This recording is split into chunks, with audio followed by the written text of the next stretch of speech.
Mark, obviously, I know we're a couple of days on, but pleased to be able to put to bed for a month the EFL trophy and be in a position to move through if you get a result next time around. Yeah, pleased we've got a result. Pleased we've got 3 points, moved ourselves up a couple of places, got a goal difference back to 0, which is a positive. And no injuries, players got minutes, some really good performances, and it gives us food for thought when picking a team. So there was lots of pluses from the other night. They're difficult games to play. You're quite often in a no-win situation. So woke up the following day relieved and happy. And relieved as well, you were pretty confident you hadn't picked up anything out of the game. Are you still in the position as regards injuries from that game? Yeah, everybody come in unscathed and nothing to concern from the game. I saw a tall Dane walking around the side of the pitch on Tuesday night with shocking blonde hair. Is Lass any closer to being available for you? Look, Lass has got a really short-term injury, but today he spent with the physio. So, but he's not long-term. He's in a good place, but today he was out on the grass with the physios, unfortunately. Your performances last season, obviously very strong at home. This season at home, but you came up against a team that actually got a result against you last season at the LNER. Twice. In Burton, yeah, absolutely. Twice, yeah. Particularly away from home, they were 100% worthy winners, and we were second best in every department that day. That was probably the most disappointing performance of the season. At home, I thought it was just a really average game, nothing exciting. I thought they managed the game really well. It's up to us to set the tempo, get the fans off their seats and create the moment, and we didn't really do that on the night. And I think we gave away a poor set. Well, we gave away a poor set piece in the end. So it was a disappointing night overall. It was a game we looked at, particularly at the time of the season, where we felt it was a game we could really get 3 points in, as we do at most games. But look, football's funny, because leading into the last 3 games, I felt we'd a really tough run, and then I thought it was Burton, Morecambe and Shrewsbury. I thought we'd have a chance to get some points.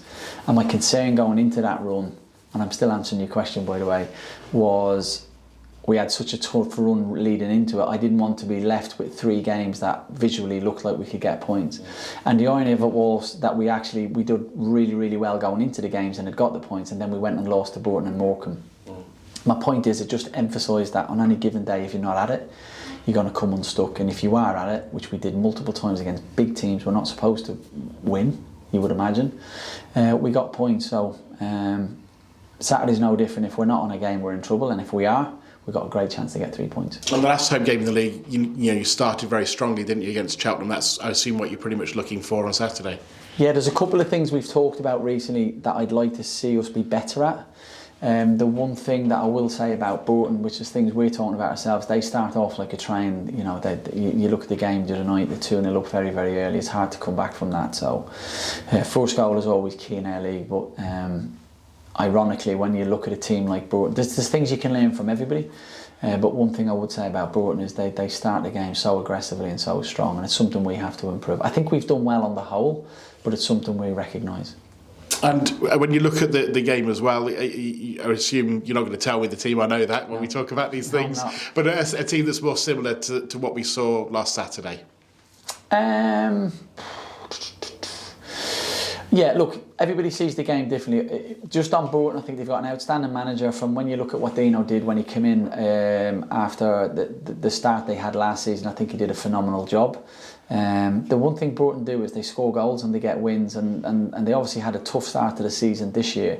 And just when people are talking about could it be a tough year, they go and get those wins again. They're on a fantastic run at the minute. So Burton are not a team I look at that I see being in a relegation fight. I would expect, and Dino's evidence, that they'll be a force to be reckoned with, and I think they'll finish really well by the end of the season. So it's as tough a game as we can get.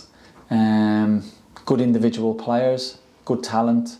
Dino's quite hard to read in terms of how he plays the game and changes systems multiple times and that. So one of the tougher ones we'll come up against. You've got a game in hand on a few clubs at the moment. Obviously that might change on Saturday. Is that in some ways a nice thing, that if you can get that positive result with other teams not playing, you can get a bit of momentum while others aren't playing? Yes and no. The one thing I learned from last year, I felt I should have personally been more aggressive in getting rearranged games done quicker. We found ourselves in like mid-table or just underneath mid-table with like games in hand a lot, but I'd rather get points on the board. We've obviously been really unlucky this year. Oxford was called off for international games, and then we had the unfortunate incident at Leyton Orient, which is out of everybody's hands. So I think we've got two games in hand on at least 8 teams in the league and a game in hand on everybody else. So it's good for us that this Saturday there's a lot of games off and we're playing, so it gives us an opportunity to claw some points back on people. We talk a lot about mentality of players. Interesting, we've spoken to 2 players who haven't featured so regularly recently, obviously Ali on Tuesday and Jayden today, and actually they were saying the same thing there, and you would like to hear this, I'm sure, that I'm not speaking out of turn, they're frustrated not to be in the team. You'd be disappointed if they weren't, but they also understand where the situation is, and you know they need to force the agenda, if you like, and try and get past the players in the whole of the jersey. Yeah, 100%. Look, it's good that they're frustrated. I know that. I have a good relationship with both, and I speak to both of them quite a lot. I think it's important when it's easy to get along with players who are playing, so I think it's important to build relationships with people who are not playing. So I probably talk to the people who are not playing a lot more than the ones that are. They're both good kids, good pros, train well, perform well. Glad they're frustrated, I know that. What I would always say is, like, they've actually played a lot of minutes, believe it or not. And you get a chance to impress the manager every day in training. But the biggest compliment I can pay the rest of the lads is, I always say to players that are playing, make sure the fella that sat on the bench watching you, he may not be happy he's not playing, but the least he should be doing is understanding why he's not playing when he looks at somebody else. And I think on the whole, the lads that are playing ahead of them or have played ahead of them this year have done so on merit. So I think when Jayden and Alistair and the other lads look at themselves, they'll go, okay, I understand. I'm not happy I'm not playing, but I can see why perhaps the manager would pick that player.